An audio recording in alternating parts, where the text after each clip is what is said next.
This episode may contain content of a graphic nature, including descriptions of physical and sexual violence against adults, children, and animals. Listener discretion is advised. Hi everyone, I'm Talia. And I'm Tanya. And together we are Crimes and Consequences, a true crime podcast.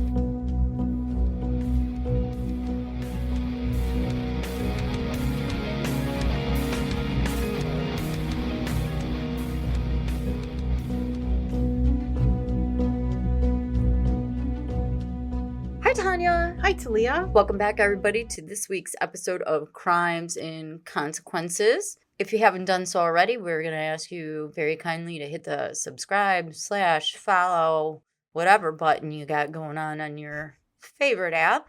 And with that, as you can probably tell, I have a very stuffed up nose.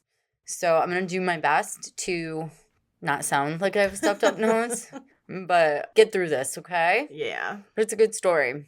Have you ever heard of William Devin Howell? No.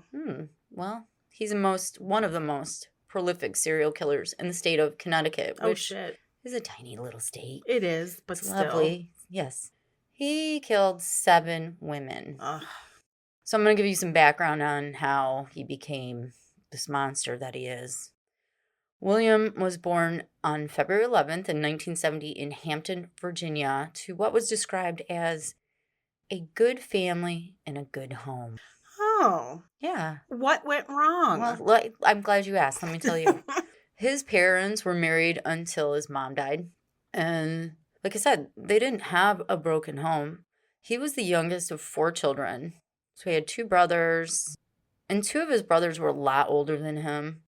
One brother was serving in Vietnam by the time William was born. So, I mean, he had to be like at least 18 years older than him. Unfortunately, with the matriarch of the family dying in her early 50s from breast cancer, this really hurt the family. And William was only 12 at the time. His mother was the one that provided that sense of stability. She kept him in line like most mothers do, and she also protected him because he was the baby of the family. Oh, sounds like he might have been the oops.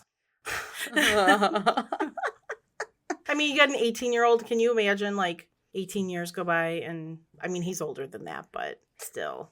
Anyway, the mom is the one that kept William in line. And unlike many serial killers, he never experienced any sort of head trauma, molestation, anything really traumatic except, his mother dying, yes. And he didn't, kill animals or anything like that. I mean, we always hear about killers starting out with, killing squirrels or something and then working their way to humans. But none of that happened with William. He seemed to have a relatively normal childhood, and he grew up in the 70s. Every aspect of his early life seemed to be completely normal. When William was 14 years old, he stole his father's car in the middle of the night. Oh, boy. He drove to the red light district. Uh-oh. I didn't know there was one in Connecticut. Or Virginia? Is he still in Virginia? Maybe he's still in Virginia. Either way, I didn't know. But I didn't know either. We're just naive, I guess. I guess. And that's when he picked up his first sex worker. Oh, boy. He's 14. He's 14? Yeah. Where'd he get the money? I don't know. I'd like to know. Mowing lawns? I don't know. This behavior would continue until he got caught by the police. William started drinking in high school, and he would start drinking before school even started. He only had his driver's license for a year and a half before he got a drunk driving. Oh, shit. Yeah. Unfortunately for William, by the time he was 20, he was a habitual offender. And this is just horrible. He had rape fantasies. Oh, when he was 20? Before he was 20. What the in his fuck? adolescent years. Oh, my God. And he spoke about it. Oh, gross. He told people about it. Can you imagine? He said, quote, "Tonight is the night I make my fantasy come true." He crossed that line and said that he was unable to control his urges anymore. It wasn't something driving him to do these terrible things, but, quote, "I chose to do it. I chose to do what I did and not to care." Oh. Damn. Yeah, he was like, I don't give a fuck. Yeah, seriously.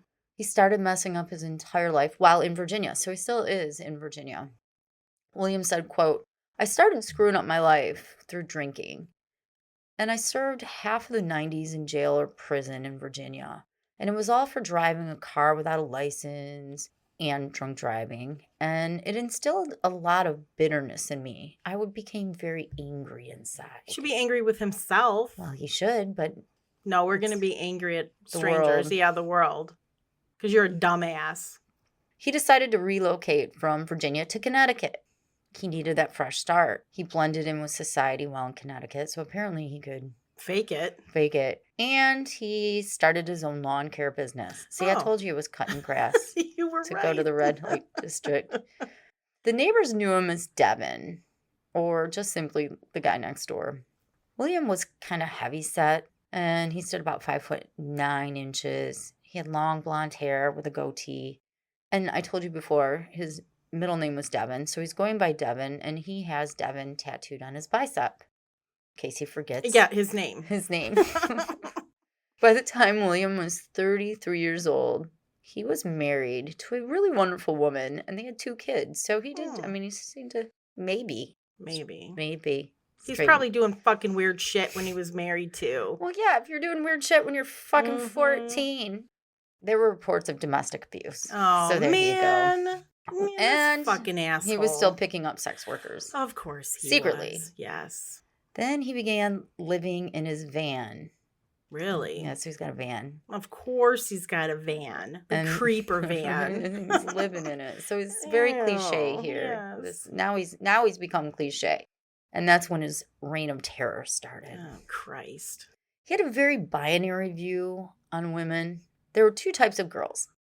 Good girls and bad girls. Good girls were like the mother of his children. They didn't drink. They don't do drugs. They're faithful. And they're really good moms. Those were the good girls. Bad girls were the sex workers. It was as simple as that with William in his mind. I mean, that's just it. You're either good or you're bad. The Madonna whore thing, right? What's that? The Madonna whore syndrome. You're either like Madonna. And I don't mean the rock star. Madonna. Oh, I was going to say, I don't know if there's a difference. No, like Mother Mary. Okay, Jesus' there mother. we Yes. go. Okay, because I'm like Madonna the singer? No. No, because, she's got a little bit of a history.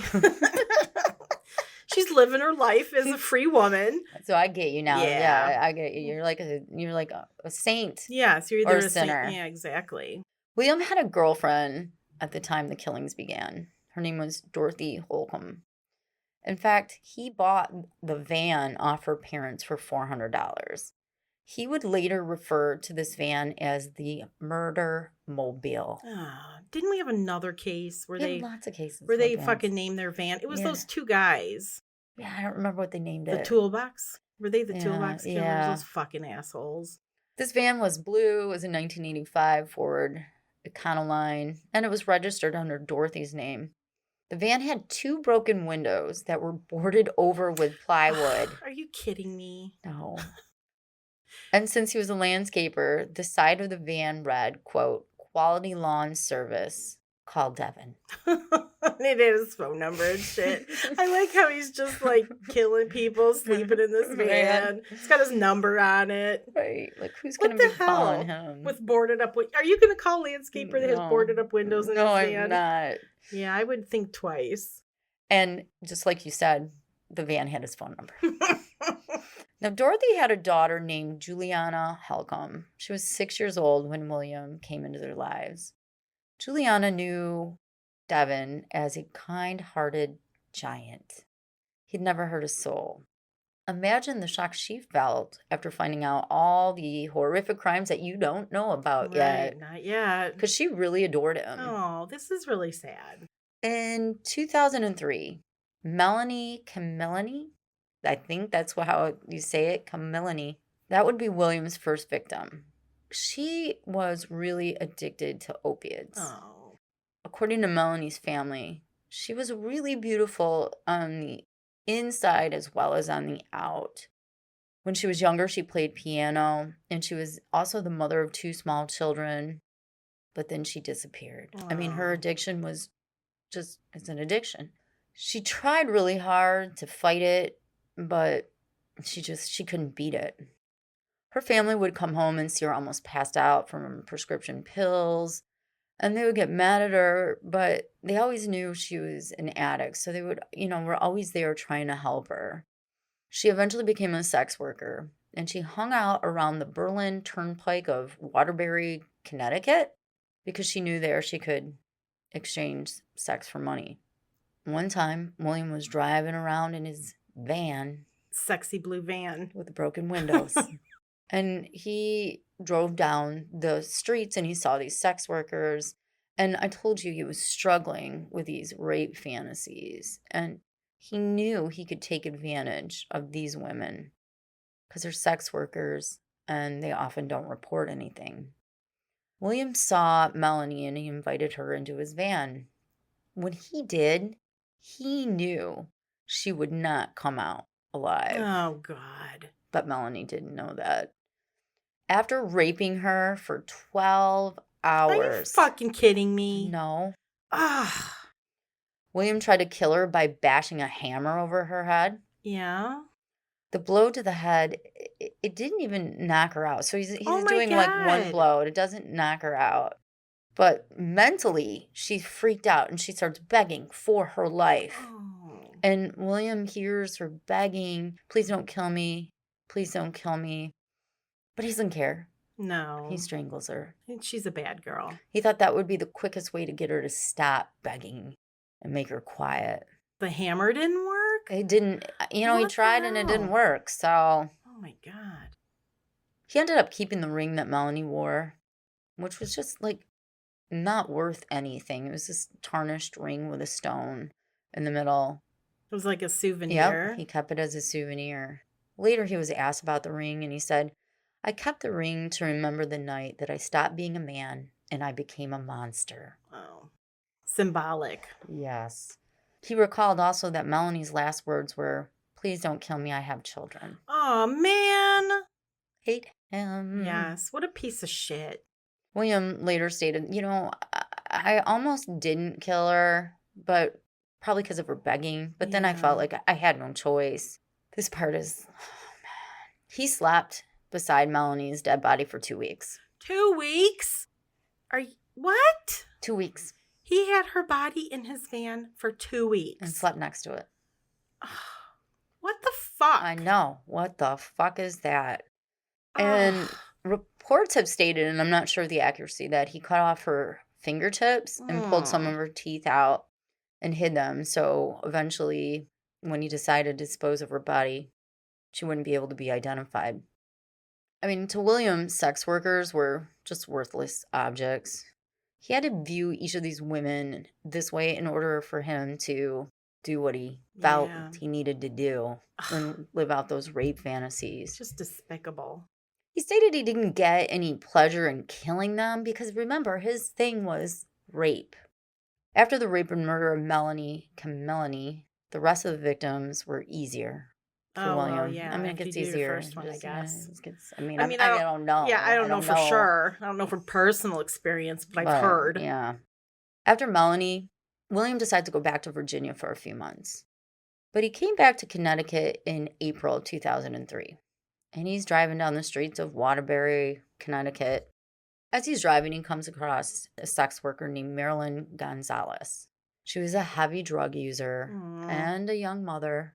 He invited Marilyn into his van, and she climbed in, hoping to earn some easy money. William, like he did with Melanie, drove around with Marilyn for 12 hours while having her tied up and raped her.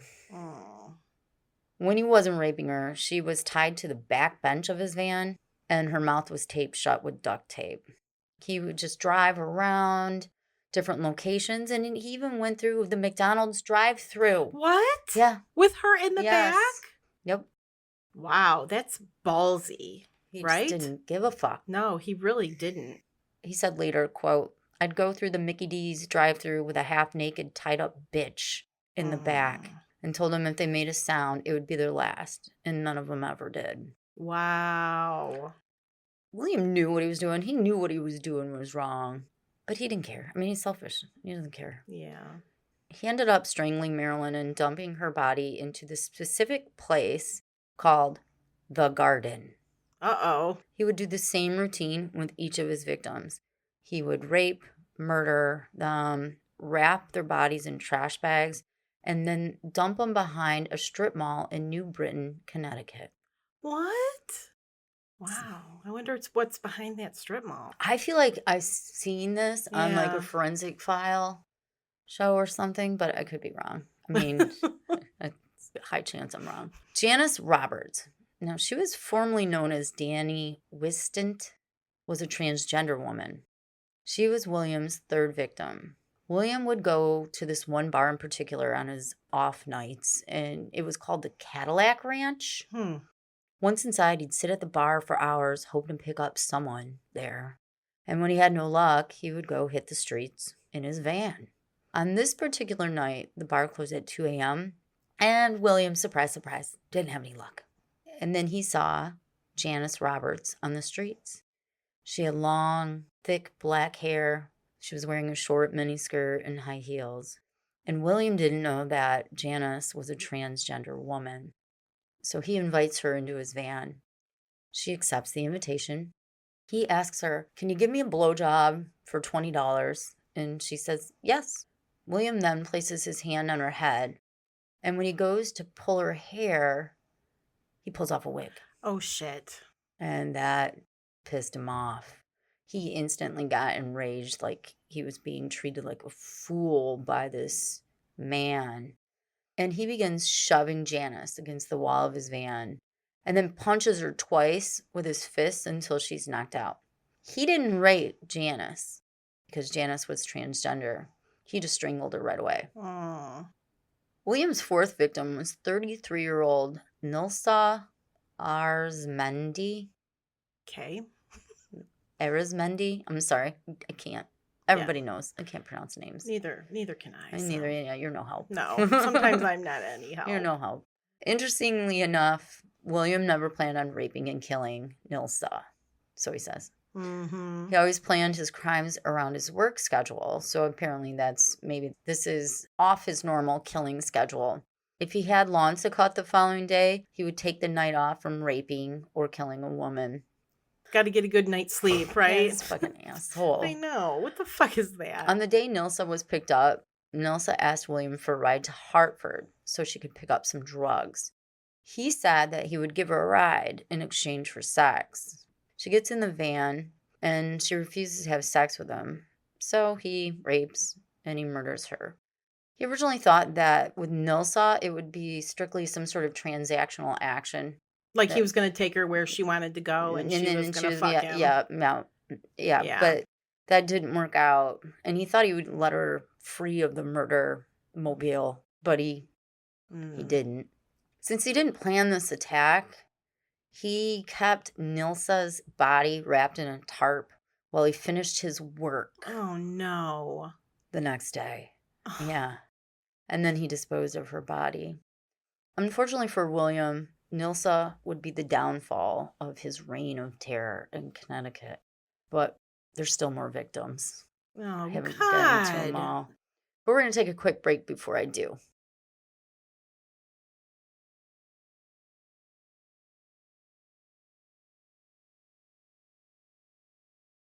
As I said, William wasn't done with his reign of terror, though it would soon end. On July 31st of 2003, Brenda Torres went to the Wethersfield Police Department because she hadn't heard from her sister, Nilsa, in over a week. And Nilsa was always really good about keeping in touch with her family, and she didn't have custody of her 4 children, but she visited them all the time. She lived in a local motel with her boyfriend, Angel Sanchez, and the police knew that she was a heroin user and a sex worker. Her boyfriend was a drug dealer, so he was immediately the first person they suspected killed her. He was brought in for questioning and agreed to take a polygraph, which he passed with flying colors. Rather than being behind his girlfriend's disappearance, he would end up becoming a key factor in bringing down William Howell. Angel told police that he and Nilsa invited William Howell into their motel room, and he was going to stay overnight, and the three of them were going to smoke crack together. Really? Mm-hmm. Probably, I'm assuming William would be the one maybe paying for it. I don't know. Angel told police that the last time he saw Nilsa was at 2:30 a.m. on July 25th, 2003. She was last seen getting into William's blue van. But despite having all of this information, it would take them over 6 months to arrest William. On November 28th of 2003, William was driving through North Carolina when he was pulled over by a patrol cop for a driving violation. When the Wethersfield police found out, they were really worried that they would somehow lose William. He would get released. So they asked the North Carolina police to hold him until they could travel the 800 miles to serve him an arrest warrant. Wow. For violating parole. North Carolina's police, they obliged and they held William. After William was picked up, they went back to Connecticut, and it was a long drive. William asked the police, "Why would you come all this way on a misdemeanor warrant?" And I'm not sure what the warrant was for, but it was a misdemeanor. One of the detectives showed William a picture of Nilsa. The detective said, quote, "William appeared shocked and immediately stated, 'I don't want to speak to you without my attorney present. I want to exercise my right to remain silent.'" The detective was like, "Surprise, bitch." Right? Yeah. While they had William in custody, investigators got a search warrant for his van. Oh, boy. Yeah, and the forensic team, along with investigators, began searching the blue van, and they noticed a blood-soaked cushion. Of course, because he didn't clean up. No, because he's nasty as shit. Mm-hmm. And the blood had soaked all the way through into the foam. Oh, my goodness. There's a lot of blood. Yeah, that is a lot of blood. And they noticed that one of the backseat cushions had been replaced with 3 couch cushions. Oh. Can you imagine what this fucking van looked like? No, it's like a garbage shit. dump. Yeah, I mean, it's seriously, shit. yeah. There's blood stains and God knows what else. And fucking boarded up windows and, oh, man. The blood was tested and it was found to be similar genetically, though I think at the time they didn't come across 100%. Well, it can never be 100%, but it was Nilsa's. I mean, it was. There were also more bloodstains found that were unidentified to the specialists at the time. The police automatically thought there's got to be some more women because we have this other blood. Well, and besides the fact you've got this creepy van. Right. Besides the bloodstains, 6 videotapes were seized by investigators. And the videos showed a darkly lit scene of how William was having what was quoted as bizarre sex with women. He videoed it too? Yeah, bizarre sex.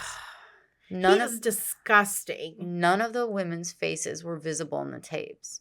Now, while William was detained, he mentioned that he wanted a speedy trial. He told this to a man whose name was Thomas Rodriguez, and this man eventually told the police or whatever, hey, he wants a speedy trial. Okay. And he also told this guy how he beat the fuck out of Nilsa. Oh, Jesus. In the back of the van. He broke her nose and threw her out of the van. He said he had to hurry up and rush the case because it's all circumstantial right now. And he doesn't want there to be a body found. Oh, shit. That's why he wanted a speedy trial. I don't think he wanted a speedy trial so he could hurry up and serve his time. But wouldn't that be new evidence? Like, let's say he does go on. Let's say he does go on trial. Not if he's acquitted. Well, maybe you're right. Right? It's new evidence that didn't exist when he would have been convicted or acquitted. So double jeopardy doesn't apply, right? That's true. Yeah, it's new. I mean, hello, a body that wasn't in evidence. Remember that one case we did with Mel Ignato where they found the photos of her being tortured and murdered. And he only did time for perjury. But that was a long time ago. Yeah. And you and I do family law, not criminal law, so we don't really know. Don't trust us. This is not giving you legal advice right now. He also mentioned he hated fucking prostitutes. Oh, wow. Like that's not a given. He took a plea deal because there was no body, and he pled guilty to first-degree manslaughter on January 30th of 2007 and was sentenced to 15 years. So this is for Nilsa. Yes. Okay. 15 years. Yeah.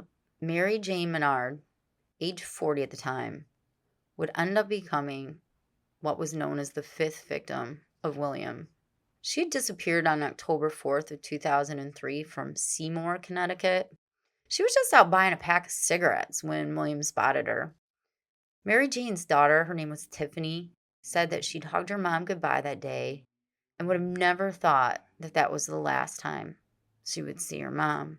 Mary Jane was picked up and taken to McDonald's parking lot.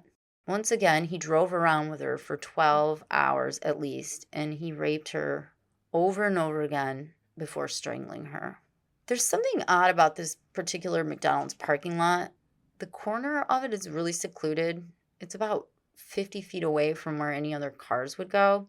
And that was always where William would park his van and near where he dumped the bodies. Now, I'm just saying. What? So most people are by the, I guess, close to McDonald's. Yeah. He parked very far away. If I see this van parked in the corner, Right? Like nobody hanging noticed. out there. Really, what is this McDonald's butt up against?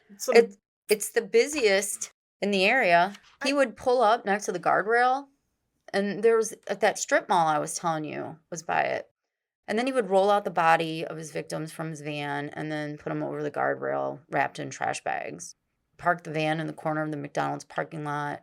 Get out with his shovel. What? Walk down to where the body was. And then drag the bodies a few more 100 yards or so deeper into this woods. And I swear to God, I've seen this story. Deeper into these woods. And then he would bury them in his garden. Oh, this is where his garden is. Yes. Oh, fuck. Behind the goddamn McDonald's? But yeah, I'm by a strip mall. I'm like freaking out. I need to see where this is. I'm gonna have to Google this shit when we stop. And nobody at McDonald's ever saw anything. That's no one ever heard crazy. anything. Or maybe they did. Yeah, maybe. Who knows?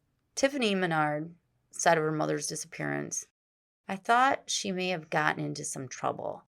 But now that we found her remains, now I think in my head, she was probably brutally killed." Oh. Yeah, she was. Yeah. Mary Jane's family placed flowers behind the New Britain strip mall with balloons that read, "Love you, Mom," and a note that said, "Thinking of you always." Now, there's actually another victim. What? Yeah. Damn. Her name is Diane Cusack, and she would end up being the sixth victim of Williams. Diane had been estranged from her family for years because she was addicted to drugs. But she was never reported missing. Oh, that's really sad. I know, that always makes me really sad. Yeah, me too. The last time anyone saw Diane was in late September. They're not even sure. Sometime in the fall of 2003.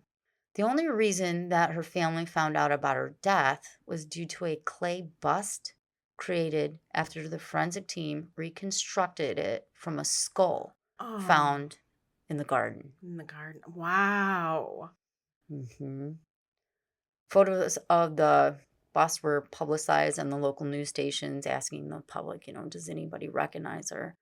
And Diane was originally a Jane Doe until her brother and then his wife called in the tip line and gave them a DNA sample. That's how they got a match that it was Diane. It was 7 years after she'd been killed before she was identified. Oh, really? That's just really fucking sad. Now I'm going to tell you about another one. Oh, man, this dude is crazy. 24-year-old Joveline Martinez disappeared from East Hartford, Connecticut, and was last seen on Hillside Avenue. This is where she was picked up by William. Joveline was really beautiful, and she had a lot of life left to live, just like the other women. But William decided his needs were more important than her life. And this is around the time that he was living in his van, and William's wife actually filed for full custody of the children. So he was like in a really pissed off mood, I guess. I don't know. Her skull was found on the dumping grounds, and a clay bust was also put together and released to the public at the same time that Diane's was. So she was the second Jane Doe to be identified. The remains of 3 victims were spotted in August of 2007 by a hunter trying to find a spot behind the New Britain Strip Mall. This area was far away from the public, as I already told you, and the hunter called the police to let him know what he'd stumbled upon. But those were the bodies of Diane, Joveline, and Mary Jane Maynard. That's how they were found. Oh, geez, by a hunter. Mm-hmm. They were able to identify some of those bloodstains I was telling you about in his van. I know that some of them matched Joveline. Police knew there were other victims out there. I told you about some of the bodies they found, and keep in mind they still haven't found Nilsa. But something interesting happened. In the prison system, they have cards that they'll give prisoners. Okay. And they're cold case cards. Oh, really? Yeah, and these cards are used by the prosecution and detectives to get conversations going between inmates in the hopes that someone would confess that, hey, This is wild. I know, right? Yeah. And then once that person confessed, maybe the other inmate could get a reduced sentence. William was playing cards with his cellmate. His name was Jonathan Mills. And that's when the face of Joveline was on one of the playing cards. William shows the card to Jonathan and says, quote, "I'm the one that murdered this young woman." And then he proceeds to give details. Oh. He started referring to himself as the quote unquote sick ripper. Oh, so he named himself? Yes, he's the sick ripper. And he talks to Jonathan. He says, not only did I kill Joveline, I murdered 7 people and I put all their bodies behind the strip mall in New Britain, Connecticut. So here you go. Yeah. But don't tell anybody. Yeah, right. I guess apparently he never heard of a jailhouse snitch, right? And he even ended up drawing a detailed map of where the bodies were buried in the garden. For this guy in jail. Oh, hey, here, I'm going to draw you a map, too. Look where I dumped everybody. Check it out. What? God damn. And he labels the bodies 1 through 7. I didn't know this either. There's a hotline number that inmates can use if they want to be like jailhouse snitches. Really? Mm-hmm. And a lot of inmates, as we know, take advantage of this process. William also told Jonathan he was going to kill himself. So that's why he was all right confessing all this. Spoiler alert, he's probably still alive. William basically told Jonathan all this with the point of killing himself. And he told him and did that map because in trade, Jonathan said he'd give him a bunch of pills that William could use to kill himself. Okay. And William did take the pills, but he fucking lived through it. Like you just said. He managed to kill other people, but he couldn't kill himself. The police, they end up talking to William about this. And at first, he doesn't cooperate. They go back to the dumping ground, the garden, with cadaver dogs, and they excavate the site behind that New Britain strip mall. It was in 2014 that the police were able to identify the other 4 missing women that they believed were murdered at the hands of William. They found their bodies or their remains. And were able to identify them. One of the bodies was Melanie Camillani. It was on her birthday that she was identified. Oh. Another body was Nilsa, which he's serving, of course, that 15 years in prison for. William still wouldn't cooperate with the police, but the investigators, they didn't stop. They wanted to bring peace to the family, and they ended up charging him with 6 counts of capital murder. In the end, he pled guilty to all 6 counts. He did? He did. Wow. He said, quote, "I didn't want to put the families through it," meaning the trial. Why put the families through it? Why put the taxpayers through it? I would have been found guilty anyway. At least he was realistic about it. He stated that had he not been caught, he would have definitely killed more people. And yeah, duh. Right. In Anne K. Howard's book, it's called His Garden, A Conversation with a Serial Killer. He says he never wanted to kill anybody. He only ended up killing the ones that he was afraid he would be caught for rape, like for raping them. He said, basically, I killed them to cover up my crime. My fantasy wasn't about killing, it was about rape. When asked if he felt remorse, he said, quote, "The killings tore me apart. I have no excuse. What can I say? I was selfish. If I could take it all back, I would. I'd give my own life to bring theirs back. I would." Oh, fuck off. Yeah. I didn't want to do it. Shut up. Here's some more snippets from Anne Howard's book. These are quotes from William. "Why did you kill them, Bill?" He answers, quote, "It wasn't about killing them, Anne. It was about raping. The prosecutors didn't know this, but I didn't just rape 3 of them." They based that on what Jonathan Mills, that's his former cellmate, had told him.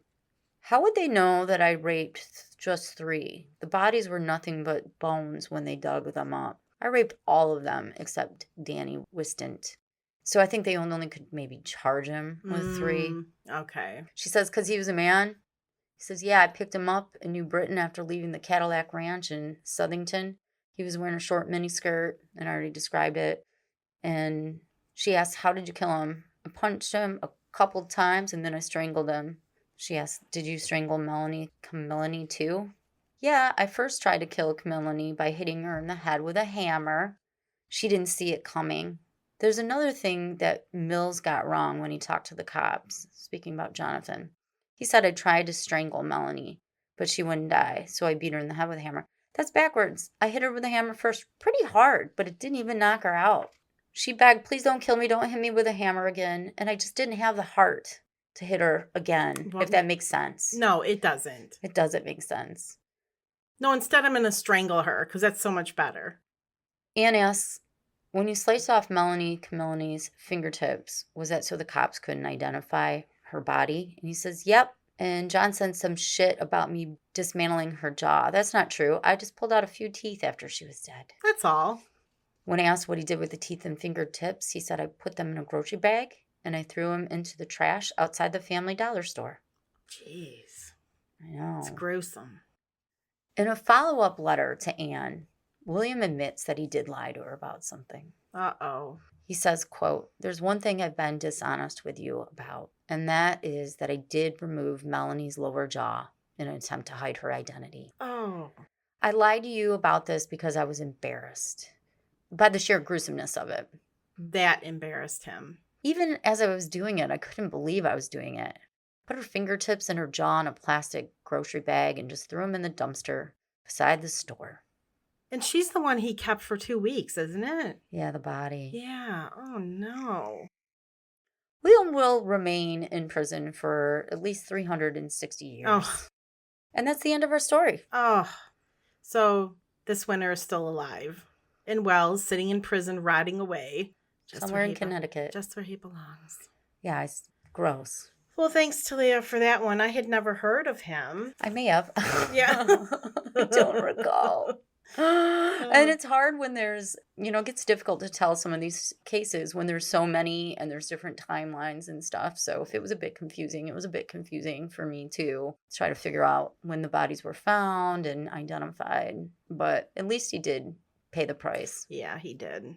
Well, thank you for that very much. Yeah, you're so welcome. We have some shout outs. We do. We have a lot. We haven't done it in a while. Please forgive us. I'll do it. So, we would like to thank our Patreon members and our Apple subscribers. And if you are an Apple subscriber and you'd like a shout out, give us an email.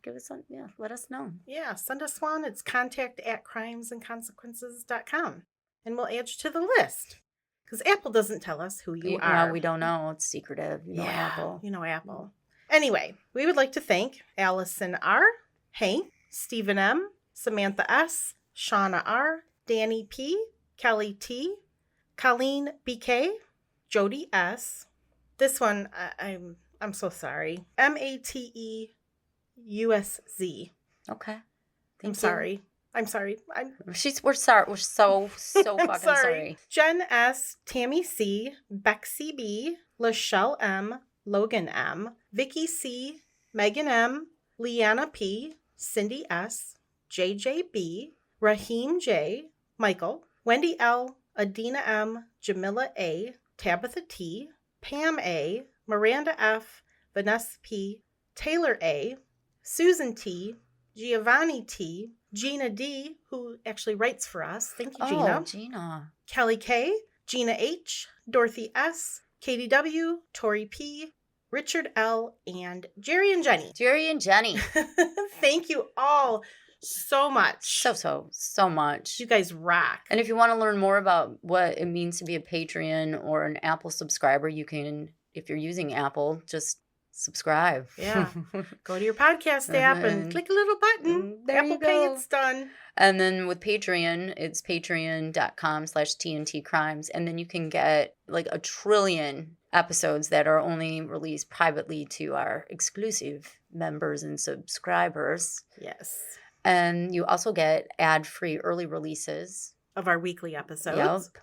And plenty more. I don't know. Check It's it out. worth There's just a Check it billion out. of them. You can go to our website, crimesandconsequences.com, to listen to this if you don't want to listen on your favorite app. Check it out. And we have social media at Hardcore True Crime for our Facebook and our Instagram. And I am your co-host, Talia. And next to me is your lovely co-host, Tanya. That's it. That's got to be it. That's got to be it. I think you covered everything. I So would like to think so. until our next episode. Don't kill each other. Bye. Bye.